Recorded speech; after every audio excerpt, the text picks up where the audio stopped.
Let's see. Looks like we're live. Boom.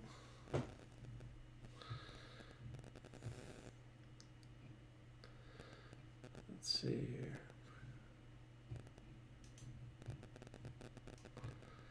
Stop.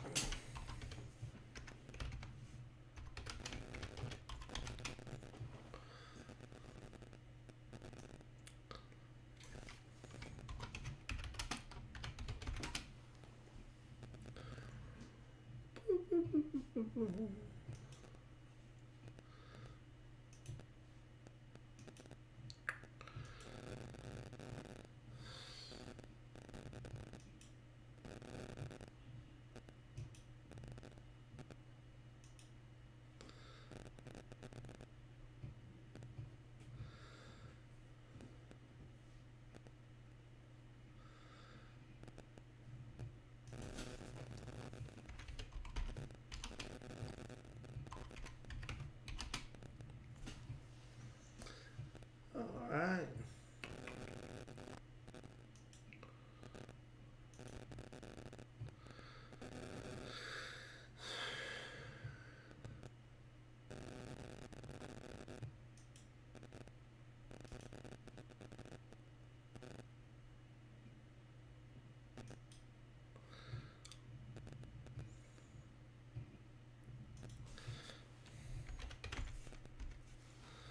Okay, it looks like that worked. Let's see here. Let's go back over here and see what it's like.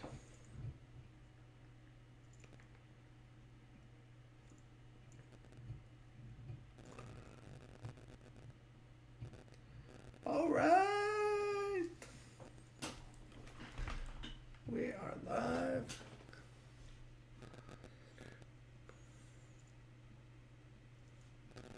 So,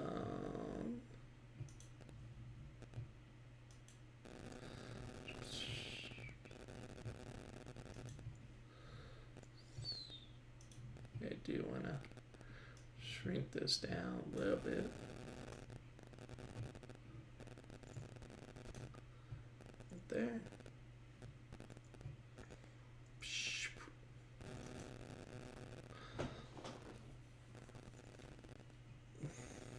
See how that looks.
Where is everybody at? Let's see here. I want to go.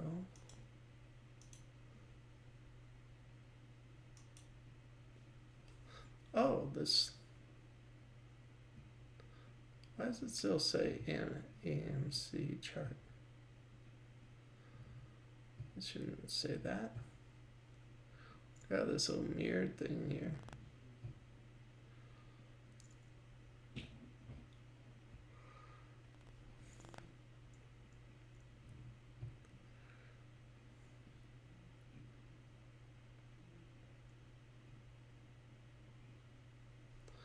That's weird.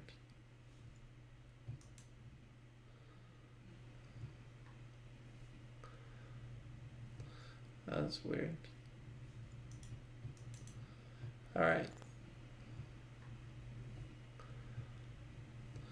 That's weird. Alright. See if we...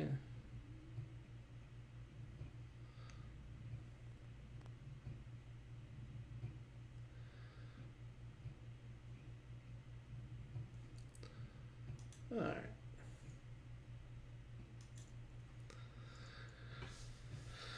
How is everybody? Is there anybody here? Say if I want to go Robinhood.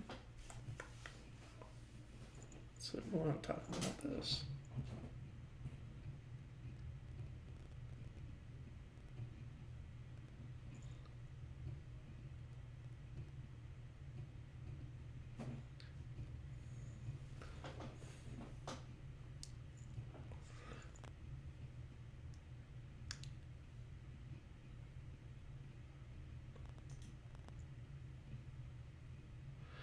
Let's look at this article.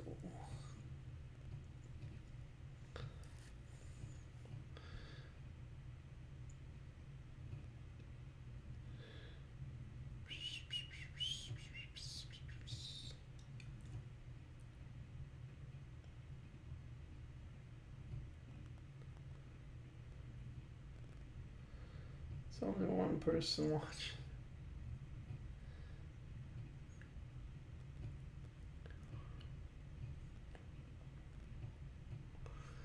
Let's see here. We'll see if we can do this.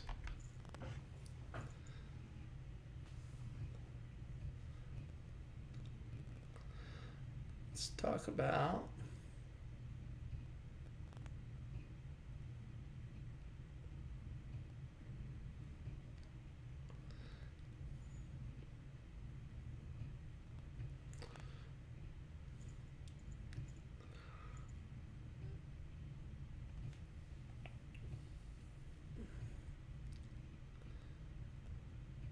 see what Charlie's talking about. Heyo! You're invited live tonight at 8:30 p.m. Eastern on the True Trading Group. Okay, folks, we've got a lot to cover. We need to talk about the latest in the CCIV Lucid merger, and let me tell you, this is just on fire today. We need to talk about what the heck happened with Hyliion and where we see this going. I want to talk about Fisker, up a nice 20% today. And lastly, I want to give you an update on BNGO. As you know, we've had a price target of $17 to $18 on this guy, and it had a very nice rally today. So I want to talk about that and some lessons to take away from that. And the only thing that Charlie asks in return is that you hit that ravishing like button and also subscribe. Okay, let's get to work. CCIV. We started talking about this guy at $14 after the talks were announced. And even though we still don't have an official announcement, this guy went all the way up to highs at, what was this? 40.71 at the time that I was making this video. Just completely wild.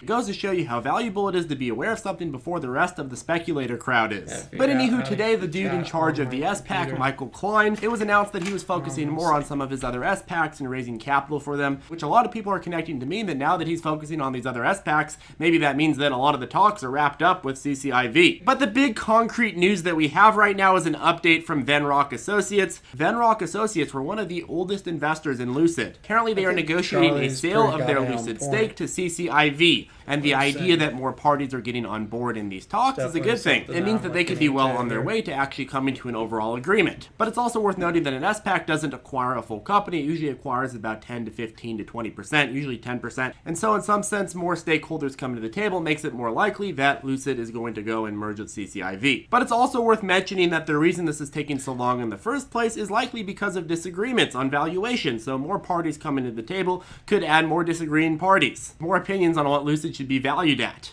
There was a huge press piece today of a walkthrough on the inside of Lucid's factory in Arizona. And as you know, there's no such thing as coincidences when it comes to the stock market. In my opinion, these press releases were perfectly timed as a broader strategy to drum up investor interest, both in anticipation before they actually go to the public market, but also perhaps for these merger talks. Let's also be real, there's not many opportunities to invest in American startup EV companies that actually have factories and are actually going to be delivering on the road shortly. But anyways, we've talked in the past that if Lucid and CCIV end up merging, well, I see this at $70 to $80, but I don't think it's going to hold there. Usually what happens is it's the type of thing where you get a huge run up in terms of anticipation and rumors, but then when the news comes, you get an original pop and then it sells off. So my take is that this is certainly a sell the news type of deal. Don't be afraid to take some profits off the table as well. If you got in when we first started talking about this as sort of a speculation play, we talked about it at like 14 bucks. So 14 to 40, I think it's time to lock in some profits, especially because it was a good profit play. Right now,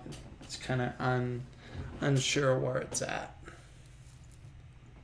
So I don't know what more to do there.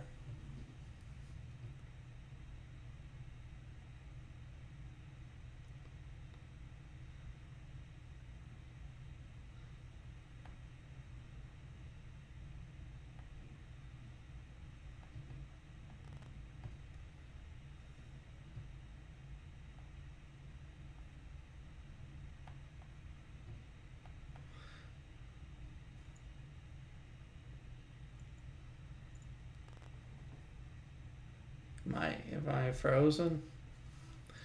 This is just a test run anyway.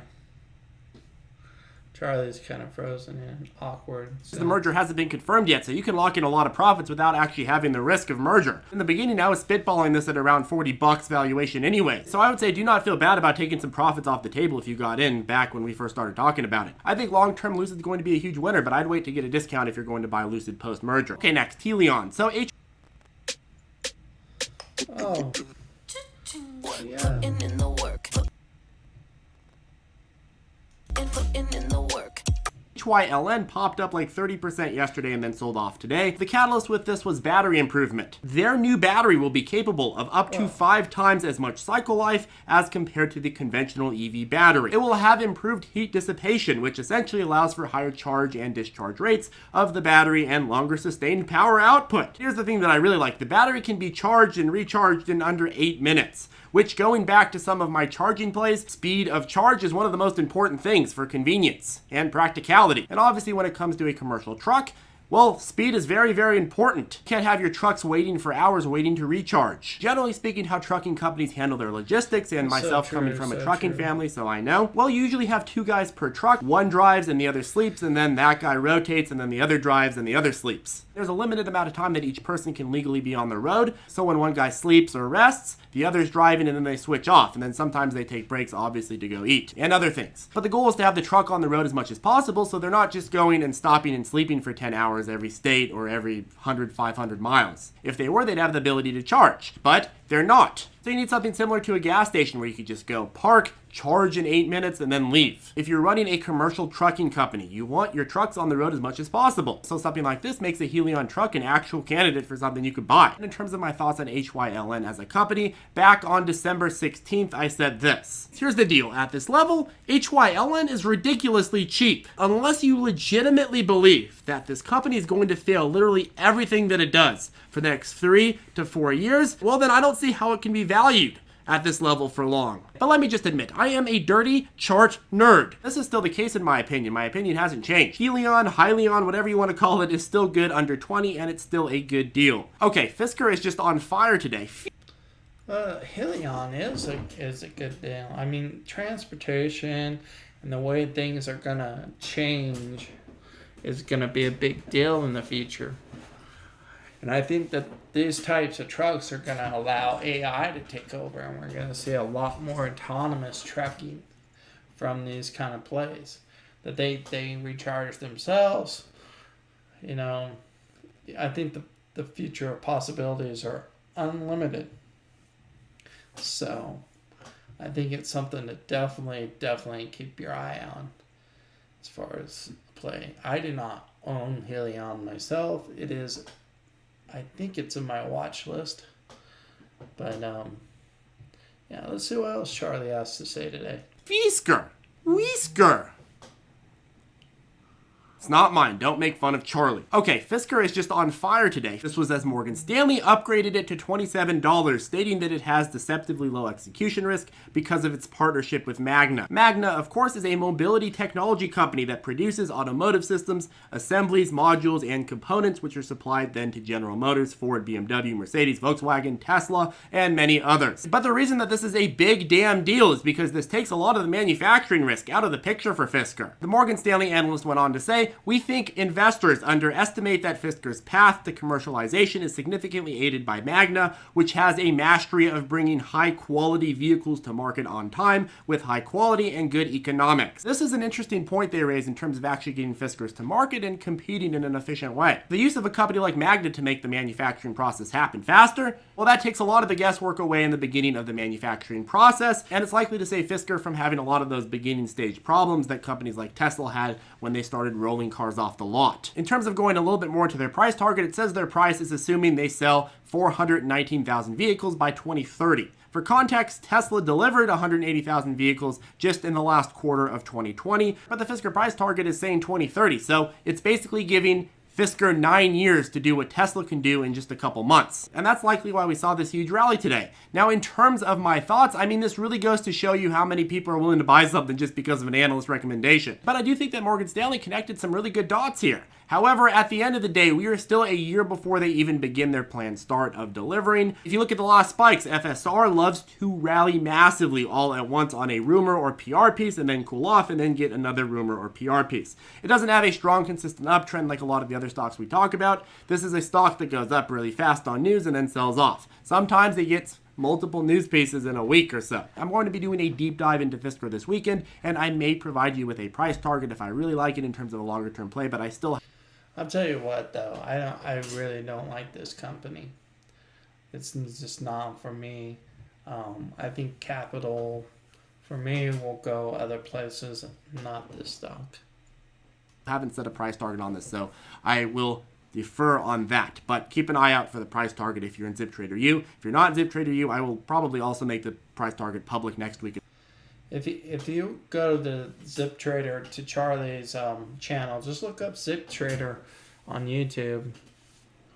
Amazing gentleman, amazing. Go ahead and go in there and look at his ZipTrader-U. It's definitely a great product. It looks like. I personally am not a member of ZipTrader-U, but you know, if you're looking for something like that, this is the guy that probably put together the best program out there. Get some time. Okay, next, so BNGO. So BNGO popped up huge today, up 20% when I shot this video. A few days back on the 9th, I set a price target on this one to 17 to 18 bucks. Today's rally was a pretty nice reward for that, but it still has some room to get to 17 to 18 bucks. But the truth is that it took me a while to set a price target on this one, and that's okay. It took me some time to research and make a reasonable price target. We've talked about this one on the briefings, I believe. I think that's the thing that most people, even new traders or retail traders, forget. You have to do the homework. My rule of thumb is this, 3 hours of homework per position per week. So if I own a stock, I'm going to at least do a minimum of 3 hours of research on that stock for the week. In the market, it's fluid. It goes up, it goes down. There's things that are always changing, and if you want to be successful, in my opinion, you got to stay on top of that. And if you have too many positions, it's hard to stay on top of everything. Something may slip. But also, even with the best of research, you could still make mistakes. The longer you're in the market, the more likely that you're going to go ahead and make those mistakes. A few times during the uptrend, but it wasn't one that I actually valued myself. This was one that I put on it as a hype play, catalyst play. And people always make fun of me for lagging in terms of setting a concrete price target, but the reason is because I have to put a lot of research into putting a price target, especially when it comes to more scientific companies that are in niches that I'm not very, very well informed on. I have to use a combination of the fundamentals and the technicals to actually make a valuation, and that takes some time. I took my damn time valuing NNDM, and when I finally did it, it was already in the high 8s already. However, NNDM still ended up more than then doubling after that. And we still had people like, Charlie, you called this out too late. Yeah, but it still doubled. I care about getting targets right and focusing on the process. I don't care about getting them perfect. Yes, be cheap with plays, but if you see a stock that has 100% of upside, that is being cheap. There are a handful of plays that we called out mid-uptrend, and there are a handful of plays that we called out way before it even started uptrending. Key is just valuing them correctly, not focusing on getting them perfect. There's other plays like Huya, which we valued. We actually did end up calling Huya out at almost the complete bottom. I did my valuing of it back there. I made a public video. I said that this was going to break back into highs after 30, but when it hit 28, I designated it as a take profit play. It made sense to me and my risk management to designate it as a take profit play early, even though it was... Yeah, you should always, when you have a chance. My rule of thumb is anything that's above 20%, I take profit on. If I want to stay in the position, if it looks like I believe there's an uptrend, I will stay in that position until, I'll leave a little bit on the table. But always try to take it loose while I put it back in. Or what I put in the beginning out once it starts uptrending. That way you've covered yourself. So anything above that's gravy. And if you lose, you're not having a total loss. So let's just keep that in mind there as we move forward, and that's kind of my philosophy. Still a couple bucks before my price target because of how fast it got there and all of the risks that are on the horizon. And guess what happened? Well, it sold off rapidly the next day, and then by a stroke of luck, it ended up hitting my full profit target anyways. However, I designated it as a take profit play at 28. But that's okay. That doesn't mean you had a failed position. You got a nearly 50% run. Just because you missed out on the second part of the move doesn't mean that you failed on the position. It went from 19 to 28, which is almost like a 50% run. A 50% run is never a losing trade. Does it suck that it ran up to 34 after I said take profits? I mean, yeah, but at the end of the day, it's about risk management. It's not about catching all of the moves. So I guess what I'm saying is make sure that you're comfortable with all. There's a saying that he really describes here is bears make money, bulls make money, and pigs get slaughtered. I find that people that go way too far trying to catch the very top of it are usually the ones, because as quickly as it goes up, it quickly comes down. So me, I like to set limit sells and limit buys. So I know what I'm getting in at, and then I know what I'm getting out at. I think that's the best way to play, market orders for me, or just, that's a risky sport right there. All positions that you're in terms of your risk management, but also in terms of the amount of research that you're putting into a play. If you don't want to value a play, even though it's running up strongly day after day, if you want to take your time to value the play and actually put the work in, well, don't feel bad about waiting to place your price target until you're confident in said price target. Anyways, folks, Huya was also our requested ticker of the day, so I just killed two birds with one stone. Anyways, folks, that finishes off the video. Go ahead and comment below. I appreciate comments. I'm thinking, since this is my really first live, that I'm not going to have very many people in here. I see that I've had a couple of people. So if you're watching this after the live, you know that, this is really a test, just getting acquainted with the whole way of how I want to set up and do it. I don't think I will always be reviewing things on here. So, but what I will do is, that's what I'm going to do, is just talk about things right now. And let's give Charlie a big old like. There he is, Zip Trader. This was his insane Zip Trader right here. That's his channel there. Make sure you guys go in there and subscribe to Charlie. He's amazing. He puts a lot of work in his videos there. And, yeah, and if you're seriously want to get into trading, definitely get in there and check out his Trader U. He likes to use Webull. I like to use Webull, but I am majority still in the Robinhood. It's a little bit anti-Robinhood, but it is what it is. We all have our choices. I know Robinhood's gotten some flack lately. So let's go back here. Let's see what else is going on in the world we can talk about here. Ooh, now. What's up, guys, and welcome back to another AMC video. In this one, we've got some pretty big. I do have That's my largest position is AMC. Let's go here. I'll show you. So, just so you're aware that this is something that I am invested in. And I know that looks scary, right? Being down $1,800. I started this account though with $3,000. So the fact that I'm way above that right now, I have $3,000 just sitting in cash. So anyway, this is what we're going to be talking about is AMC. And if you notice, I did some lives where I just let the chart play out for the days. So we'll see how it goes. Let's see what he has to say about this. I'm not familiar with this YouTuber. So let's see what he has News to to say cover about because this Tuesday on February 16th, it's currently Monday, February 15th. Remember, markets are closed today on Monday, but they do open up tomorrow, and there's big news potentially happening for AMC. Tuesday, 2 million. All the Reddit users are trying to get at least 2 million, just 2 million people, individuals, and pump up AMC stock. And this could be a huge run for AMC. We could finally see the squeeze happening. Not technically the short squeeze, though, because the short interest is a little bit lower than usual. But we'll look over all these numbers. They could be manipulated. That nobody really knows what the true short interest of AMC is. But Tuesday could be absolutely incredible for AMC. We could see some big moves. But Okay. I this may happen. But there's a lot of other factors with AMC going on right now. You have a lot of people putting in call orders for the 19th, which is this coming Friday, to be around $20 in the value of the stock. Also, you'll find that there's some big institutional buys going on. Honestly, I'm a big buyer of this. I will probably be buying more tomorrow too, just to keep taking my average down. Right now, my average is 737. I thought that was a good number, so that's kind of why I stopped there for a little bit.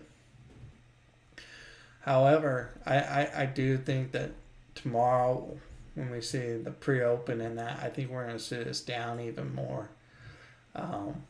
Pre-market. Right now, it's getting blocked. There seems to be a wall at 550. So, but I think if I average down a little bit more, I'll be in a position. But I do believe on Friday, not Tuesday, that we'll see some movement. I don't think the short interest is there anymore. Let me see here. Let's see what the high short interest is right now. It's not even on the list, is it? I don't think it's there. Oh, page 2. Let's go to page 2. Yeah, it's not even on there, so it's probably, it has to be, I think the last I heard it was like 15% for AMC.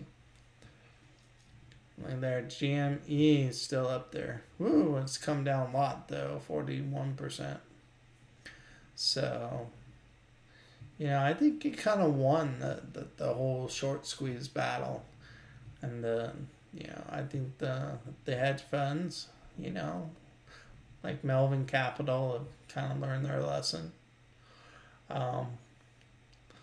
There's some good companies in here, though. I really like Fizz. I like their management and that. I do not own anything in Fizz right now. I try to keep the amount of my positions really low. So let's see here. Blink, I like Blink. Workers, it has a lot to prove to me. I think that there's some infighting in there, just from what I know. But we'll go back here. I think it is going to hit close to 15 to 20 by the end of this week. A lot of people are, gotten scared, got out of it. I really think that they're going to regret not staying in there, not holding the course. And that's sometimes what you have to do, is you have to have a strong stomach. I think with I think they opened like 40% of their theaters over the weekend, in some places where they allowed them to. But I think we're ready to ride that ride again. Let's see where they were at the beginning. 776. Yeah, even if they got back to pre-pandemic levels, you know, I would still be happy with that. So, but the great thing is they don't have any debt anymore. I think that's a very positive aspect about AMC. Along with a lot of institutions wanting to buy them, and they look a lot more attractive for a takeover now if Amazon or Netflix wanted to purchase them. And then you have this like vertical business strategy going on. So I'm gonna go ahead and just get out of this. I think he's talking more of a pump and dump kind of thing. I don't think that's what it is. Let's see. Now Matthew Perry, I have watched him. See what he What's has up, you to guys? say. It's Matt here. So I wanted to talk about AMC a little bit. I wanted to give you a look about what the chart is looking like. Also go through some details and what I feel is going to happen, and really thoughts and predictions, not only for next week, but just the long term. When I feel like we're going to get to the end game of owning this position, what it's going to look like in the end. So before I get started, please hit that like button. Also hit the subscribe button for more videos like this one. And make sure that you get free stocks with Webull down below. Don't forget to check out some of the credit card links. So the reason why I wanted to talk about this was because AMC is a big deal right now, right? I have a number of shares in AMC. A lot of people thought that AMC would skyrocket just based on the fact that they had a number of shares that were shorted. And a lot of people wanted to buy into this. Well, like I said in other videos, variables have changed. The amount of people that want to invest into this have diminished, have shrunken down a little bit, and actually not just a little bit, have shrunken down a lot. Going from basically a billion volume in a day to basically, 30 million or so, or 100 million at times. But it's just not enough. It's not as much as we've seen in the past. So if we look into Yeah, and I think this is that a lot of people got scared and got out of it. But I think also that, the whole blockage that happened through the clearinghouse system of us trading several different stocks. Hey Kim, how you doing? No, I haven't blocked you. You have? Oh. I will go back through my messages and look. Right now I'm trying to do my YouTube live and be live on Meet Me and see how that works. Woo! Celebrate good times, come on. So, just in case you didn't know, I'm doing YouTube also. I just hit 1,000 subscribers on YouTube. And now I'm going live on YouTube, so it's been pretty nice.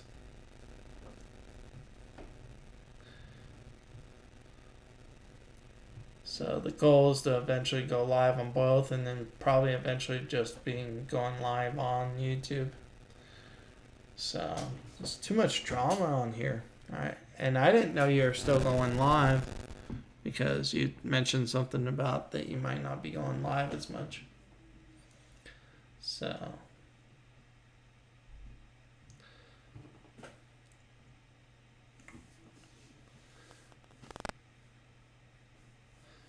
and for any of my YouTubers, if you go to the Meet Me app, in your app store, you can find me under there. Just look up James, and there's not that many Jameses there. You'll see my picture with my ugly mug. So. Thank you for the champagne, though. So Meet Me is another streaming site, and you do little gifts and stuff. So there's a lot of that going on. So right now I have one viewer in my YouTube and one viewer in my Meet Me. But we're just starting. This is my first time of being live on YouTube. I'm sure I'll look back at this someday and go, man, wasn't I so corny? And for my Meet Me people, I know you can't hear what we're playing here, but we're just going over a stock called AMC and just giving some input on that. to this chart, you can see exactly when things started to fall off and when people got uninterested in it. So I think the uninterested was a part of fear and being uninterested because they locked people out. You basically all you could do is sell, sell, sell, which just drove the price down because it created a one-way channel. And then more people got scared. Also, probably triggered a lot of margin calls, and it triggered, automated, stop losses. So,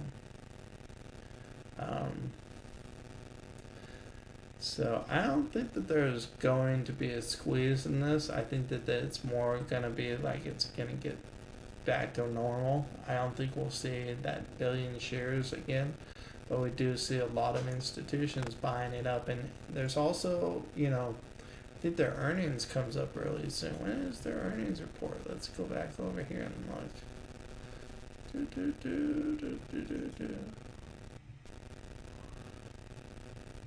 It shows that their earnings are on the 25th. So a lot of times, with a lot of stocks, we see a lot of move up before, before earnings.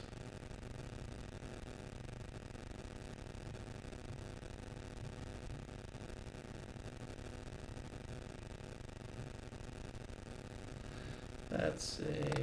There's a lot of articles in here.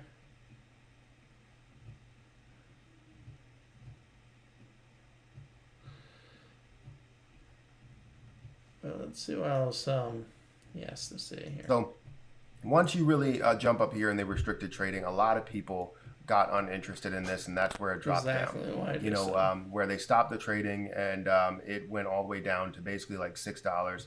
Right, and then it started to come up a little bit where people got interested, seen it come up again, but then something happened where it dropped down again. And then once it hit its low again, a lot of people lost interest. A ton of people dropped off. They still were monitoring it to understand what the interest is, what the short interest is, what the short percentage is, but it just wasn't big enough. And you could see that a lot of the volume did drop down a significant amount, and it just took everyone out of these positions. They basically said, you know what, I'm done, I'm cutting my losses, I'm moving to something that's more volatile.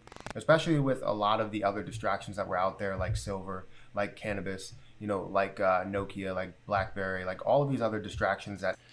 Now, and I think silver and that is a distraction. Same with Dogecoin.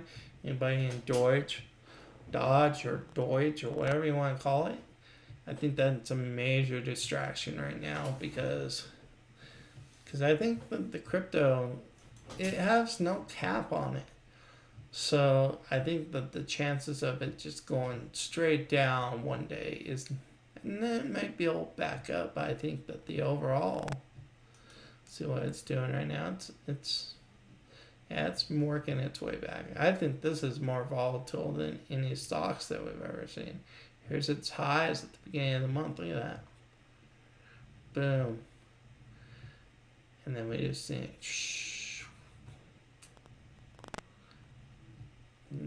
And it looks like, it's trying to come back up.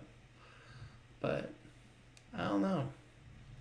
Now you can see down here that I owned some before, but I was just like, the more research I did on it, it's like, nah.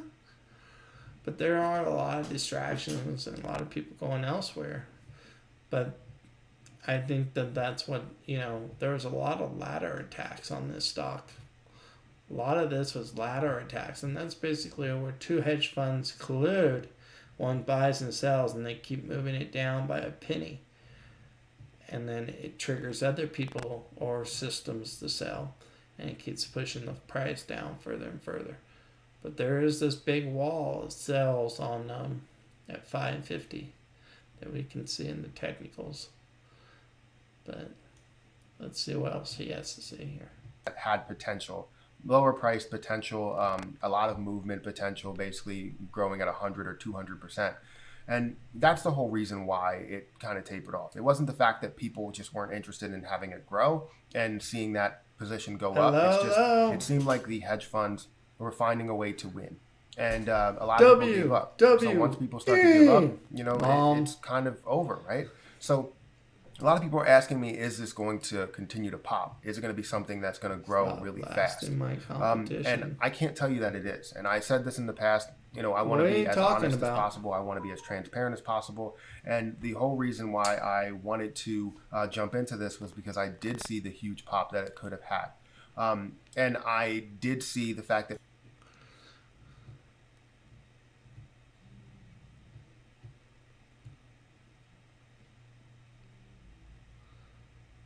What was wrong with my blast?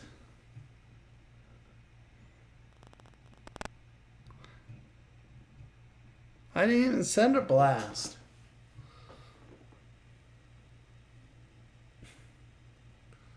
You talking about the title? That goes out, I guess. Let's talk.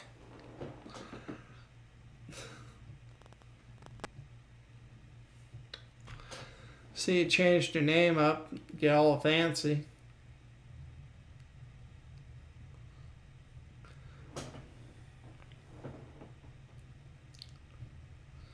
Now that you're in the Millie Club, you gotta be a little bit more fancier, huh?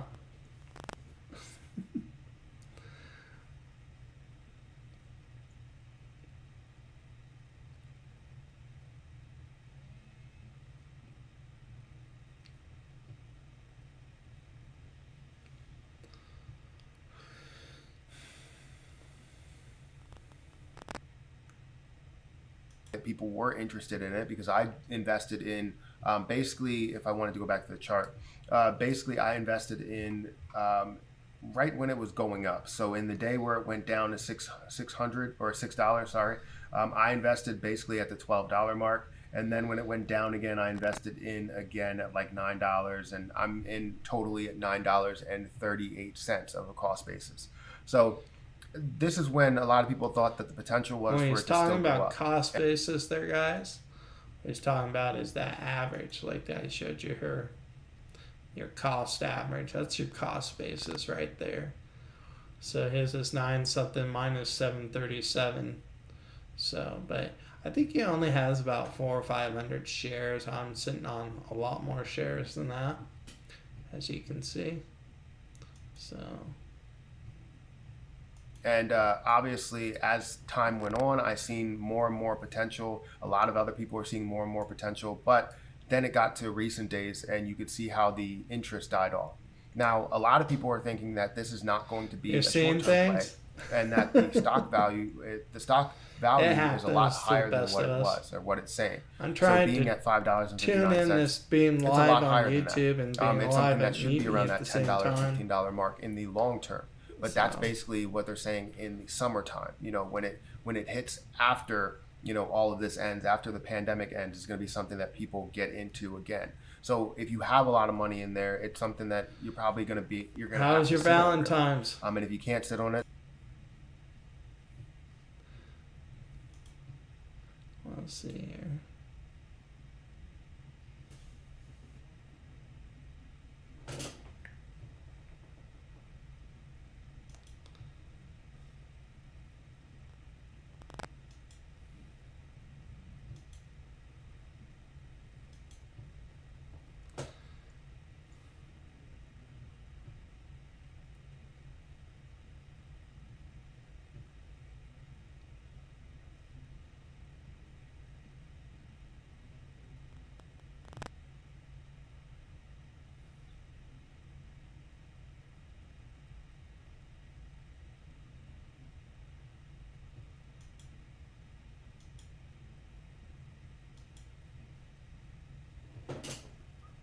Boom, boom. Hey, Spooky.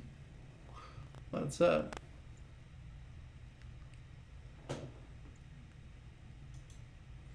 Let's see here.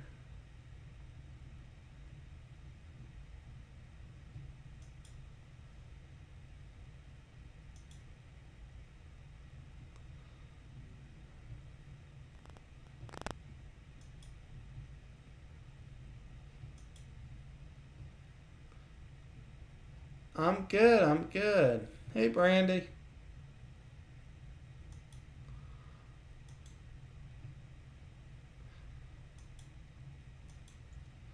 Sorry, I'm looking at some settings real quick here, guys.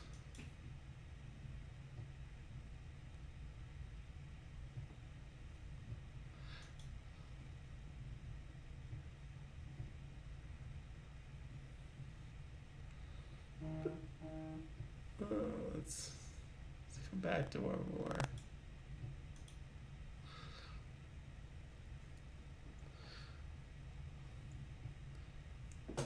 Then you're going to have to sell and you're going to have to take the losses. So this is where I start to get stuck, because there's a lot of people that are in it at these high prices, maybe $17, maybe $20, and thinking that it is going to skyrocket to $100. And to tell you the truth, I thought the same thing. I thought it was going to push, but the problem is that a lot of variables did change. You know, it's not just the fact that we... And remember that variables do change. That's what makes the market so fluid, and that's why it's so important to stay on top of it. So, wanted to see the squeeze. We wanted to see how many shorted shares are out there. And even if we still have a high percentage of shorted shares, if the interest is not there, it doesn't matter. It's not going to squeeze. So that's the case. You know, you still have shorted shares. You still have high short interest, but you don't have the interest. You don't have the people that are interested in buying this and purchasing this at this low price. They're interested in selling it more often than not. So there's still a lot of people holding these positions, which is our saving grace, but it's not enough. We still need people to buy it in order to drive the price up. exactly. So And that's what my I've been ultimate encouraging people to decision do, and is to what I buy think my more. goal will be is the fact that I want to wait it out. And a lot of people are saying it's not going to get to $15 or $10 or $15 until the summertime. And I want to wait it out until it gets close so that I can actually take my losses. I don't want to take a loss of $6,000 on there. I would like to take a loss of less than $3,000. And if I do, then I should be fine to continue to invest in. Maybe I can put more money into there as it starts to get lower, but I don't know if we will see any. I must have been wrong about how much he had. So, I swore they said he only had like 400 or 500 shares at one point. So,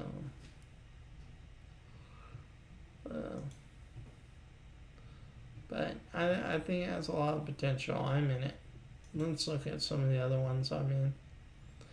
I'm in Nokia, which he mentioned also. Thing is I think Nokia is getting ready to reinstate their dividends. Let's see when their earnings is. Their earnings reports. They got 3 stars. You know, and their market, their book value, they're below book value, so they're definitely worth purchasing. And it does look like they earned 17 cents per share in the fourth quarter, so looks like they already had their earnings call. So yeah, they're undervalued right now. So that might be a good one to put more into and take my cost average down. What is my average right now? It's 446. Oh wow, I'm not that far off. And this is still under book value, right? Let's see, let's look at that book value, 460. So even my cost average right now is under book value. So that might be a good play to do that, because I think they are going to return to paying dividends, because it was a dividend paying stock. Right now the dividend's off. See, outperform the market. So I mean, they're definitely a strong 5G play. So hopefully, you know, I can get in some more and average down just a little bit more before it moves up. So, I mean, we have several hours before the market opens. So yeah, it's 417. Let's see. Let's look at the.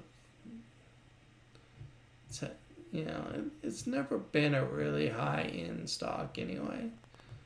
So, but it's always paid a decent dividend.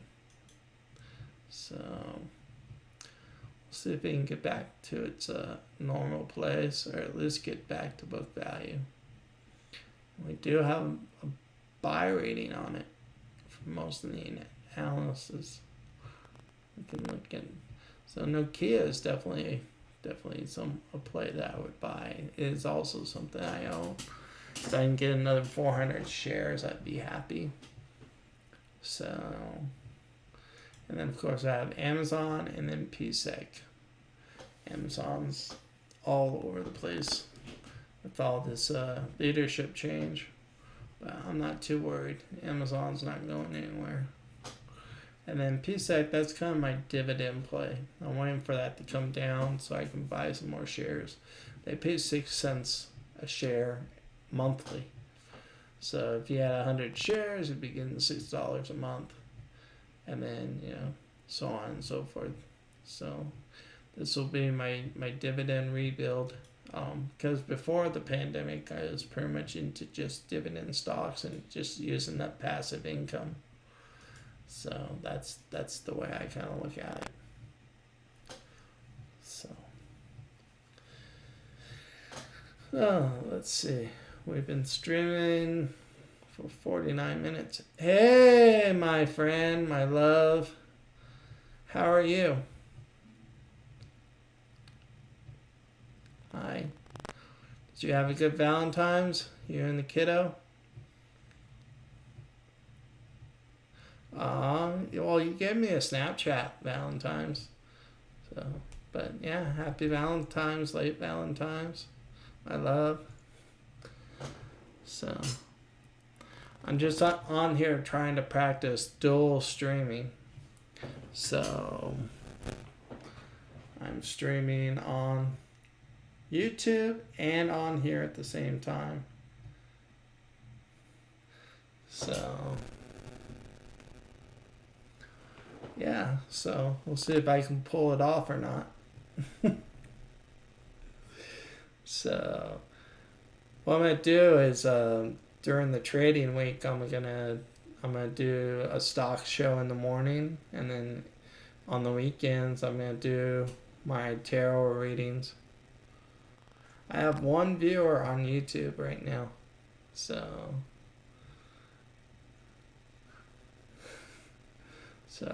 I figured it was a safe day to practice. I'm sure it's a holiday, people are out doing stuff.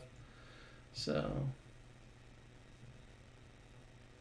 I am. I mean, I got to my 1,000 subscribers already, so that's one step. Now I just got to get to 4,000 hours of people viewing my ugly mug.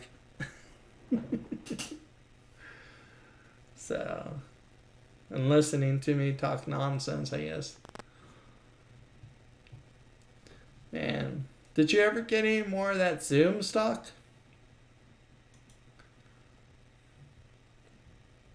This is one I really liked, you guys. I'm out of it now. I took all my profits. Yeah, it's nice. It's up to like 250 now, 256. So it's another good time to take some more profits off the table. I sold all mine on Friday.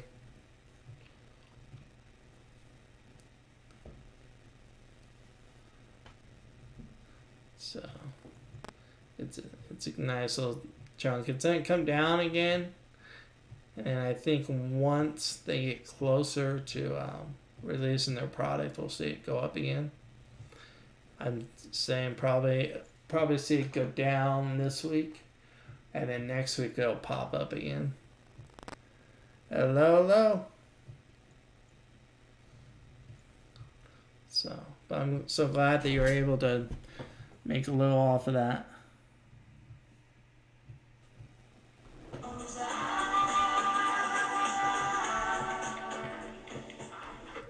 Hello, James. How you doing? Good, and yourself? Yeah, good, thank you. What are you up to? Are you having a little dance along there? Oh, I was just listening to your music. So, I'm just practicing double streaming. So.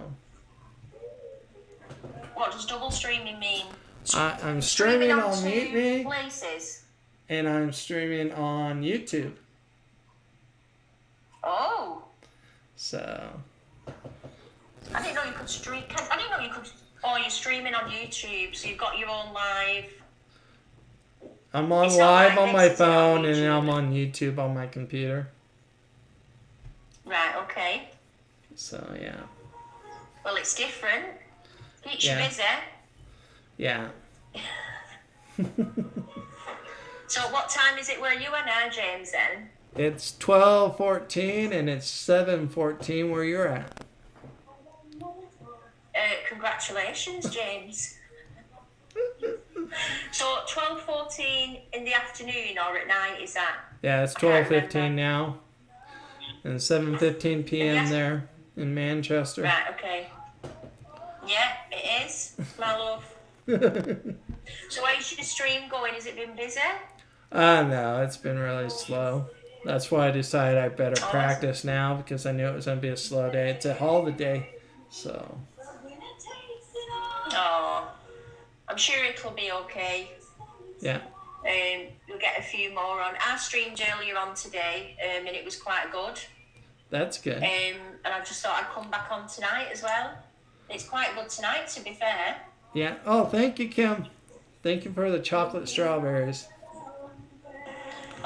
Do you know what? I've got Kim favorited from somewhere.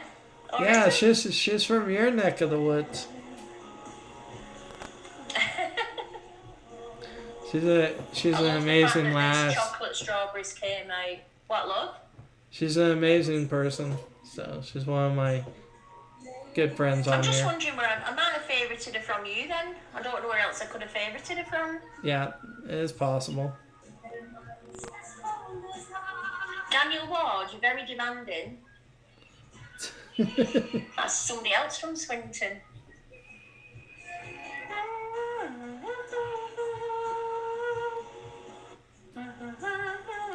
You get you a fancy microphone. I know. I use my brush sometimes. There you go. I've not got it here now. Yeah. I can't help it. I just start singing all the time. It doesn't matter really, but I Nice. can't help it. I like it. Good. Good. So it sounds very quiet where you are though, James. Oh yeah. It's just not much going out except for snow. Lots and lots of It's snow. what, sorry? Lots and lots of snow. Oh, is there? Yeah. Oh, you can keep that, James. You can keep the snow. Yeah. I prefer not to. Right, listen, thank you for battling me. Yeah, take care. Take care, my love. Yep. Have a If my good heart's evening. working, you could have one, but they're not. Thank you again, Kim. All of a sudden, my wrist is like locking up.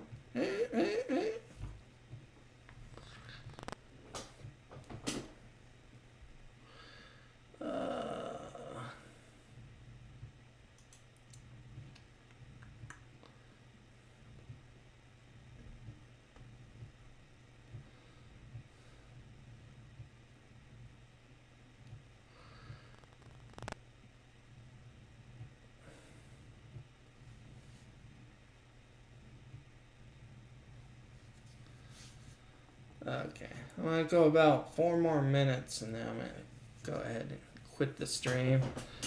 There's a nice little test run. We'll see what tomorrow brings.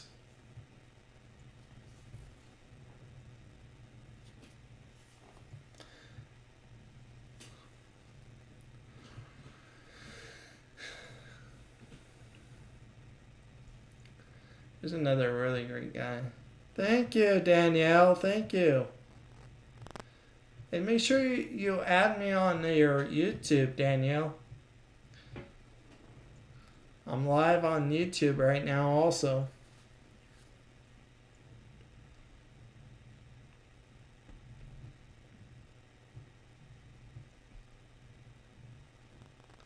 Studio 1326.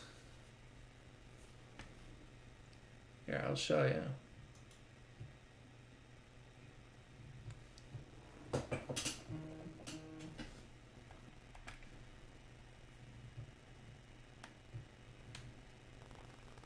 I need as many subscribers and people coming into my live on there as possible. Right there. Studio 1326. I'm live right now too on there.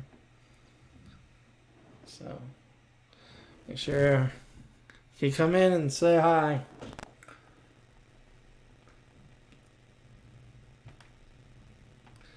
So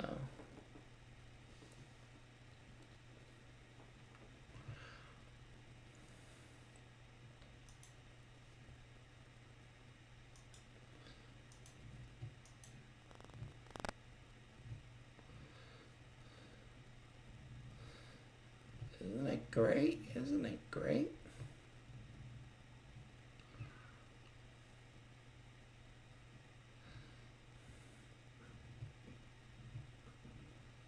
They spy on me. Who's spying on me? Says Libra, they're spying on me. I got another person on my YouTube. They're not chatting. Thanks for coming into my YouTube.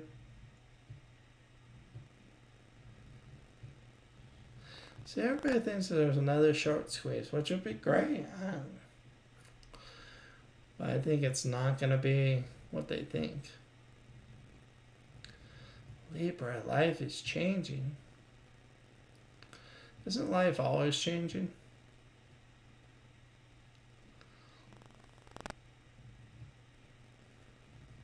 Let's see. Anybody get affected by the new moon that just came in?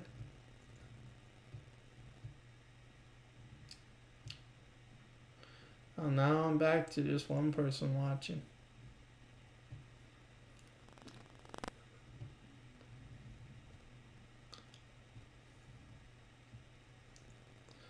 Do, do, do, do.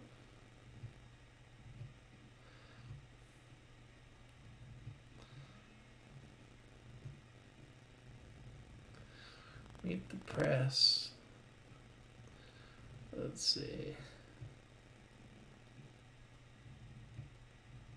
Oh, I love this song. If you guys haven't seen this video and listened to it, it's good. Yo, shout out Wall Street Bets, JJ, Brian, Elon Musk, my mom, what up? Ooh, I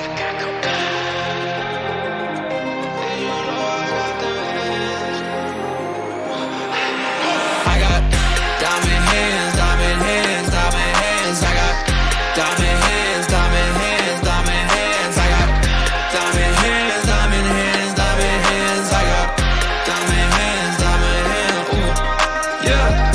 GME, AMC, take that risk all on me. Robin Hood, you a dork, saving shorts while we squeeze. I don't got paper hands, sticking it to the man. I don't got paper hands, hold the line and stand.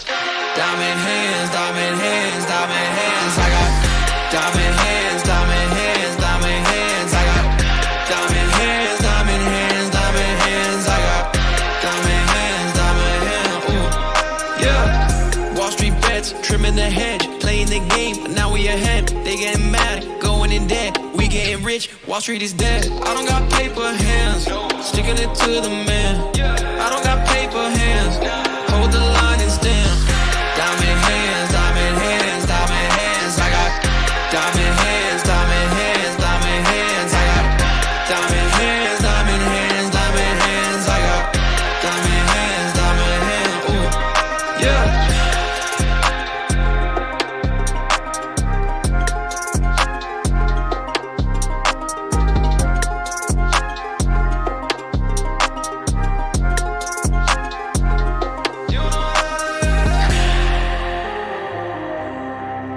Audio. Say we just got this. Bro, diamond hands, hold the line, hold on for dear life. Fucking AMC to the moon, baby, rocket ships. I'm a rocket man. It's such a good video. They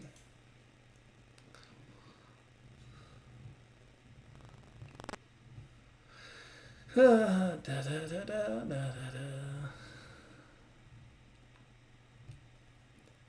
It's all about the diamond hands, I'm telling you guys. It's having that patience and stomaching things. So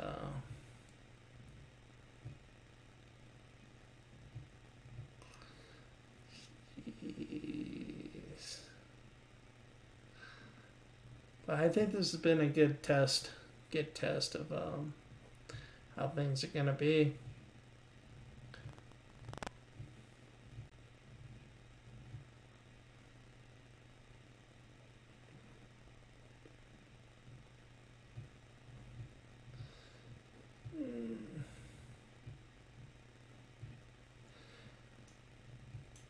Yeah.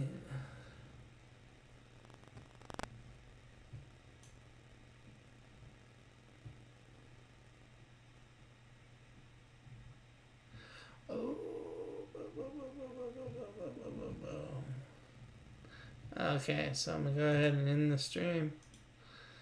Y'all have a great day. Bye.